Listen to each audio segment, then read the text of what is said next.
முதலில் மாற வேண்டியது மருமகள் அல்ல, மகள்களின் அம்மாக்கள் தான். இது கசப்பான உண்மை. பையனின் அம்மாவை குறை சொல்கிறேன்னு நினைக்காதீங்க. ஆனால் இன்று நிறைய திருமணங்கள் விவாகரத்தில் முடிய காரணம் மாமியார் தான் அப்படிங்கிறது வருத்தமான உண்மை. சில அம்மாக்கள்கிட்ட ரெண்டு தொப்பி இருக்குது. ஒன்று பாசமான அம்மா, ரெண்டு மோசமான மாமியார். அவங்க செய்கிற முதல் தவறு என்ன தெரியுமா? அம்மாக்கள் தன் மகனை வீட்டில் எந்த வேலையும் செய்ய விடுறதில்ல. 25 வயசு வரைக்கும் சாப்பாட்டை கூட ஊட்டி விடுறாங்க. தன் தட்டை எடுக்க, துணியை மடிக்க, அறையை சுத்தம் செய்யக்கூட அவங்கள விடுறதில்ல. என் பையன் ராஜா அப்படின்னு நினைக்கிறாங்க. ஆனால் நீங்கள் வளர்க்குறது ஒரு ராஜா இல்லை, ஒரு பொண்ணுக்கு சுமைய. அவங்க செய்கிற பெரிய தவறு அடுத்தது தன் மகனை போலவே படித்த, தன் மகனை போலவே சம்பாதிக்கும் பெண் தான் மருமகளாக வேணும்னு நினப்பாங்க. அது வர ஓகே, பிரச்சனை அதுக்கு பின்னாடி. வர்ற மருமக தன்னை மாதிரியே தன் மகனுக்கும் சேவகம் செய்யணும்னு நினப்பாங்க. அங்கே தான் மொத்த பிரச்சனையும் இருக்குது.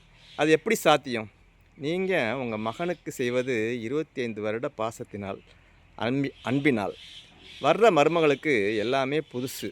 அவள் விட்டு வந்தது என்னென்ன தெரியுங்களா? தன்னை பெற்ற அம்மா, அப்பா, தான் தூங்கிய அறை, தன் நண்பர்கள், தன் சுதந்திரம் எல்லாத்தையும் ஒரே சூட்கேஸில் மூட்டை கட்டிட்டு இங்கே வர்றா. அந்த வீடு புதிது, சமையலறை புதியது, மனிதர்கள் புதியது, ஏன் அவள் கணவனே அவளுக்கு புதியது. அவங்க இருவரும் ஒருவர் புரிஞ்சுக்கணும். சின்ன சின்ன சண்டைகள் வரலாம், அதை அவங்களே தீர்த்துக்கட்டும். தயவுசெய்து நீங்கள் தேவையில்லாமல் அதில் நுழையாதீங்க. ஒரு மருமக உங்கள்கிட்ட கேட்பது என்ன தெரியுங்களா? உங்கள் வீட்டை ஆள் அவள் வரல, அந்த வீட்டில் ஒரு சின்ன இடம் கேட்குறா. உங்கள் மகனை உங்கள்கிட்டருந்து பிரிக்க வரல, அவன் வாழ்க்கையை பகிர்ந்து கொள்ள வந்திருக்கான். அவளுக்கு பண நகை வேணாம், பரவாயில்லம்மா பழகிக்கலாம் அப்படிங்கிற ஒரு வார்த்தை போதும்.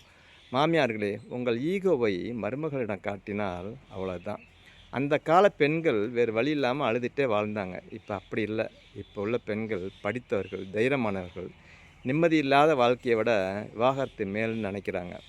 உங்கள் மருமகள் கண்ணில் இருந்து வரும் ஒவ்வொரு சொட்டு கண்ணீரும் உங்கள் வாழ்க்கையிலிருந்து சந்தோஷத்தை எடுத்துரும். எனவே அம்மாக்களே, மகனின் வாழ்க்கையில் நிம்மதி வேணும் அப்படின்னா சின்ன வயதுலேருந்து பெண்களை மதிக்கவும் மரியாதையுடன் நடத்தவும் சொல்லிக் கொடுங்க. நல்ல மனைவி மகனுக்கு அமைய வேண்டும் என்று கோயிலுக்கு சென்று வேண்டுவதை விட நல்ல கணவனாக உங்கள் மகனை வீட்டிலையே உருவாக்குங்க. மருமகளை எதிரியாக பார்க்காம மகளாக பாருங்கள். அவளை மதிக்க கற்றுக்கங்க. நீங்கள் மாறினா ஒரு தலைமுறையே மாறும். ஆண் பிள்ளை பெற்றால் பெருமை இல்லை, நல்ல ஆண் பிள்ளையை வளர்த்தா தான் பெருமை.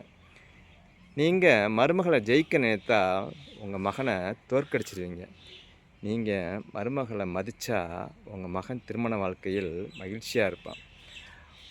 மகன்களை பெற்ற சகோதரிகளே, முதலில் மாற வேண்டியது மருமகள் இல்லை, உங்கள் ஈகோ தான். மகனின் திருமணம் வெற்றி பெறுவது உங்களால் மட்டுமே சாத்தியம். பாவம், அவங்கள வாழ விடுங்க. இது தேவி நாகப்பன் அவர்களோட பதிவை படித்ததை உங்களோட பகிர்ந்துக்கிறேன். இந்த வீடியோ எப்படி இருக்குது அப்படின்னு உங்களுடைய கமெண்ட்டை எனக்கு தெரியப்படுத்துங்க. அடுத்த வீடியோவில் பார்க்கலாம்.